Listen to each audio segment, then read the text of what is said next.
Binaha ang ilang bahagi ng Metro Manila dahil sa muling pag-ulan kanina. At ang tanong, tag-ulan na ba? Saksi, si Tina Panganiban Perez. Mainit pa rin sa halos maghapon.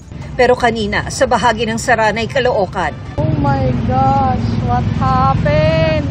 Ganito kataas na baha ang sinuong ng ilang motorista. Ayon sa uploader, 2 linggo nang hindi humuhupa ang tubig sa lugar. Sa Bacoor, Cavite nga. Mulan ng yelo. Grabe. May kasamang yelo ang malakas na ulan kahapon. Namangha rito ang mga residenteng nagsipagligo sa labas. Hapon kanina nang bumuhos ang malakas na ulan sa Quezon City. Hanggang bangketang baha ang idinulot nito sa Muñoz. Ang mga inabutang rider, dumiskarteng sumilong tulad sa ilalim ng MRT Cabuning Station. Nagsiligo rin sa ulan ang ilang bata para maibsan ang init. Sa lakas ng ulan, mabilis na ipon ng tubig sa ilalim ng waiting shed na ito sa Gamo Isabela. May pagkulog at pagkidlat din. Sunod-sunod din ang pag-ulan nitong mga nakaraang araw sa Tupi, South Cotabato. Yan ang nakikitang sanhi ng paglambot ng lupa at pagguho nito sa isang perya. Natabunan at nasawi ang lalaki na tutulog noon sa isang kubo. Sa Maitong, Sarangani, gumamit ang mga pulis ng lubid na itinali sa puno para ma-rescue ang ilang residenteng stranded sa ilog.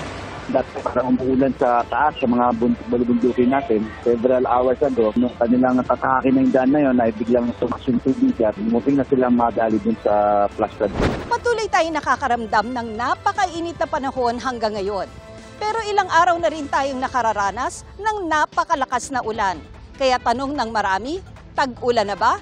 Ang sagot ng Pag-asa, hindi pa. Although nakakaramdam nga tayo ng mga thunderstorm tuwing hapon, ay hindi pa po tayo naka-rainy season.